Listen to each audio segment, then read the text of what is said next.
Well, hey guys! Coming up on the channel, building an original series Star Trek desk monitor.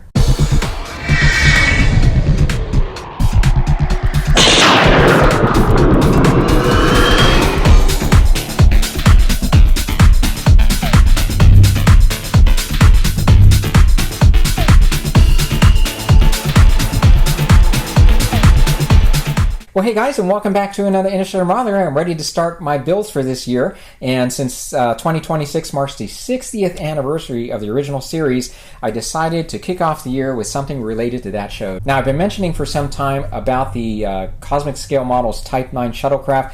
I have that waiting in the wings. I've got everything ready to go, and I was going to start off the year with that one, but I thought it would be great to start off with something that pays a little homage to the original series. So what I've got going on here is a 3D printed model of the desktop screen seen on the original series. This is something that's sold on eBay, and it's not a one-to-one replica of the screen seen on the show. It's just slightly smaller than that. And the reason that's the case is because the guy told me it's as large as his printer could go. Now, this is not a very complicated model to put together. It was printed on a filament printer, which means I do have layer lines to have to address here. And this is the first time I'm working on a project that's been printed in this fashion, and there's a certain technique that is used to finish a piece like this that I'd like to demonstrate here shortly. So as you can see, I have a new tunic here that I commissioned for the 60th anniversary celebration coming up in Vegas later this year.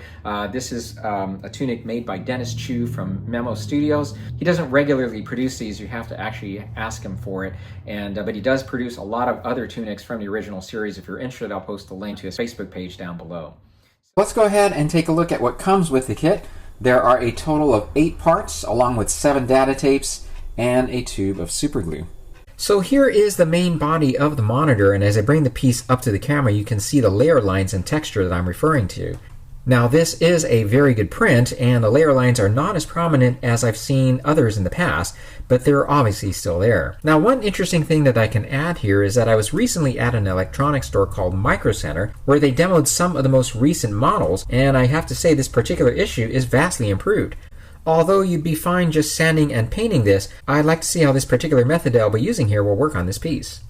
Okay, well this now is the base on which the screen will rest. The main body easily slides onto this semicircular attachment at the top. And again, you can see the layer lines that we have to cover here as well. And these 2 pieces are the toggle switches, of course, which will mount one on each side of the data tape slot. Now, as for the data tapes, the model comes with 7 of them of various colors, which of course slide into the slot. And if you are at all familiar with these, you can tell right away these aren't accurate. So I've decided not to use these and instead print my own. Let me just show you one of them here. And I created these using a file that I found on Thingiverse, which also comes with files for printing the triangular desktop intercom, along with toggle switches. The tapes on the show were rounded on one end like this, and had an angled edge on the opposite side. Now, I had to reduce the size of them because this is not a one-to-one replica, and I used the data tapes that were included to help size them appropriately. And finally, this is the frame for the front of the monitor, which of course is the screen itself. As you can see, there are 4 magnets here on each corner, which join up to the ones on the main body and allow it to attach securely like so.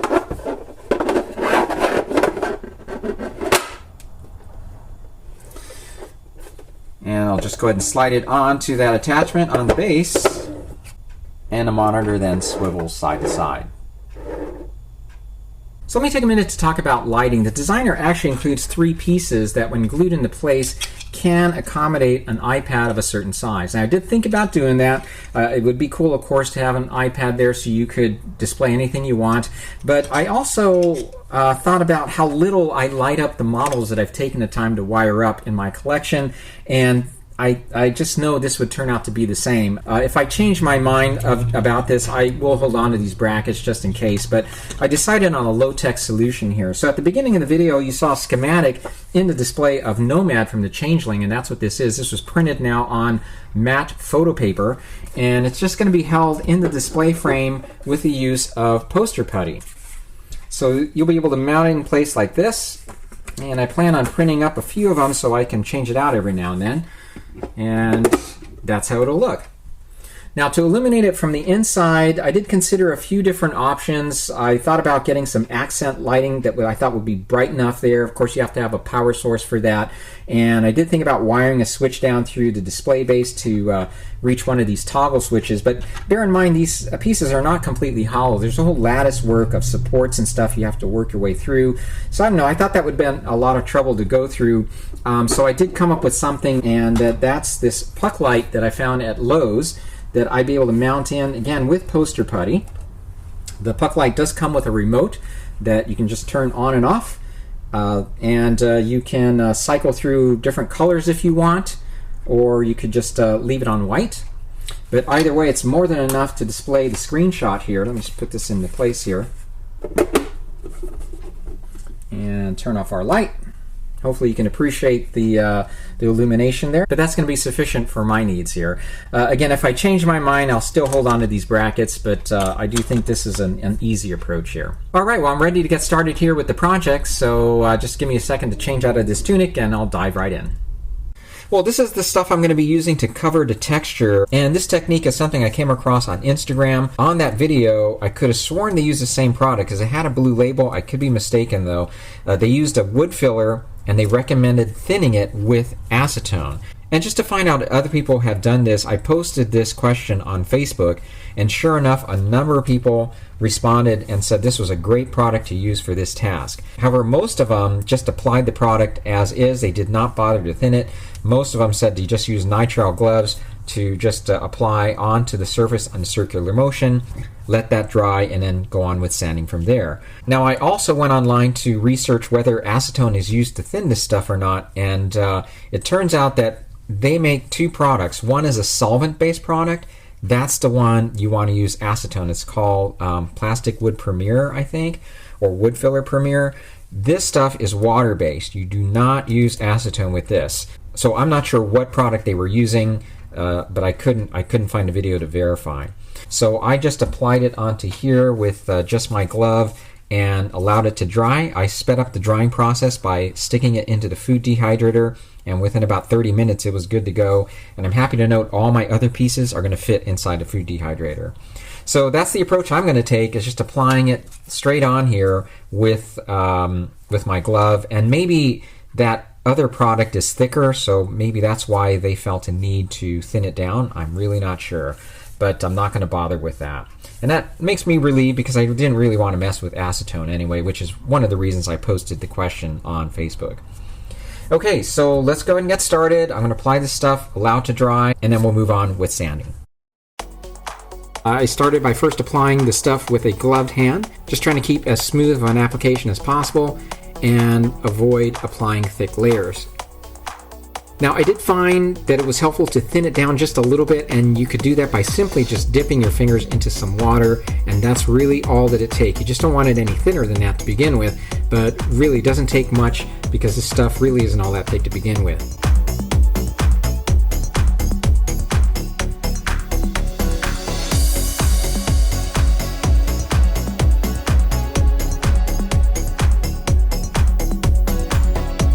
And after that was allowed to dry, it was on to sanding. Now I happen to have this oscillating sanding tool, which I found very useful to smooth everything over to start with. Now you also do not want to wet sand this stuff either. You can end up removing too much of it by doing that. Now this can be pretty messy, so you just have to make sure you're wearing a mask with a respirator. I ended up moving it out of the garage and into my back patio area.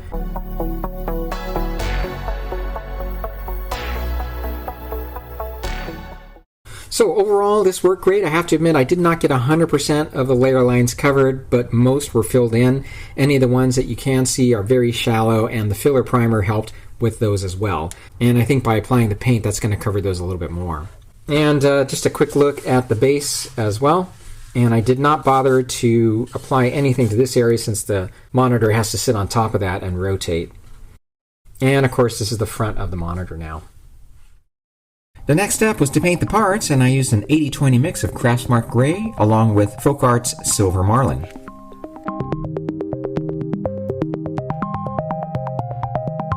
Once the paint was dried, it was on to applying a gloss coat, and for this I used Quick Shine floor wax, and I was aiming for a satin finish. After that was all done, it was ready for the placement of the puck light, which is held in place with ample amounts of poster putty. It was time then to finish up the front frame of the monitor, and I decided on refinishing the blue trim, and for this I used Cobalt Blue from Apple Barrel Paints. At first I was going to airbrush it on, but found it easier to just apply thin coats with a brush. Thinning the paint with water helped to minimize brush strokes, and after this was done, a gloss coat was applied, which helped to further conceal any strokes. Now, just below the frame is a rectangular element which is supposed to be a cover for a red light. To best simulate the light, I first painted it with Vallejo silver, then airbrushed Tamiya's transparent red.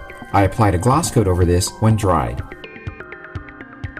I noticed there was a light leak just under the monitor which shined onto the data tape storage area, so I used a piece of styrene to cover that. And the final step was to work on the data tapes themselves, and this involved some wet sanding and of course painting them accordingly. Alright, well I'm going to go ahead and finish this up and show you the completed project in just a second.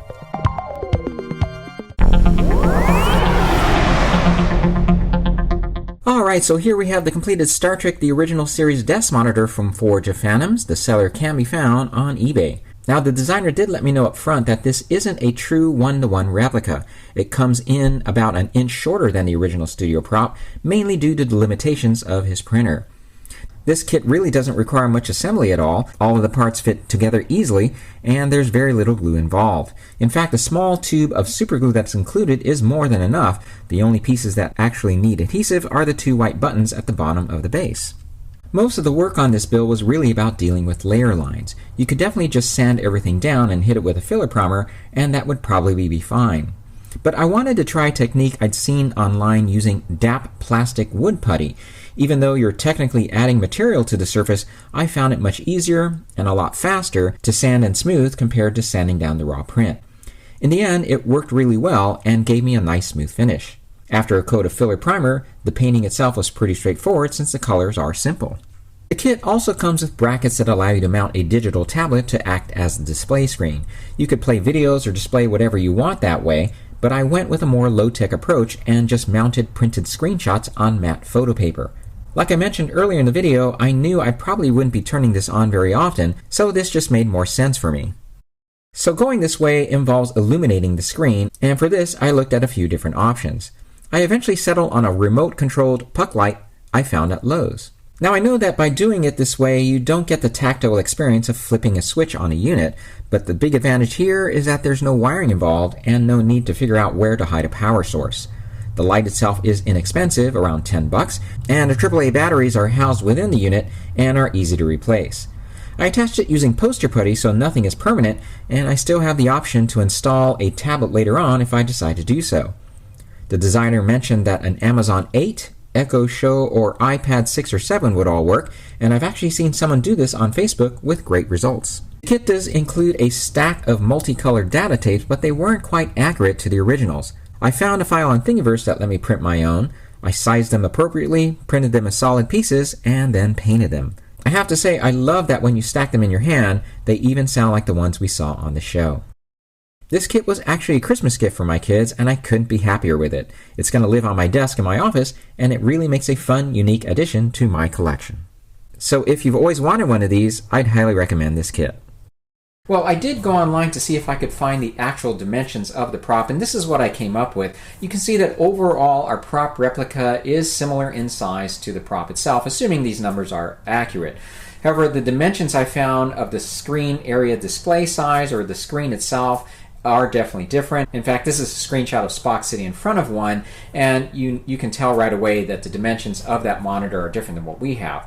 Now, I wonder how much of this was actually dictated by this whole idea that you could stick a digital display inside one of these, because obviously those pads come in certain sizes, and even the framing around the display area was something I noticed right away. Again, if you look here at the screenshot of the prop, you can see the framing around it is thin compared to what we have here. No doubt this all facilitates being able to put a digital display inside. Now, if some of this really bugs you and you want an accurate prop replica, there are a couple of sellers that claim that it is a one-to-one replica of the prop. However, neither of those claim that you can put a digital display inside, obviously, because the dimensions are what they are.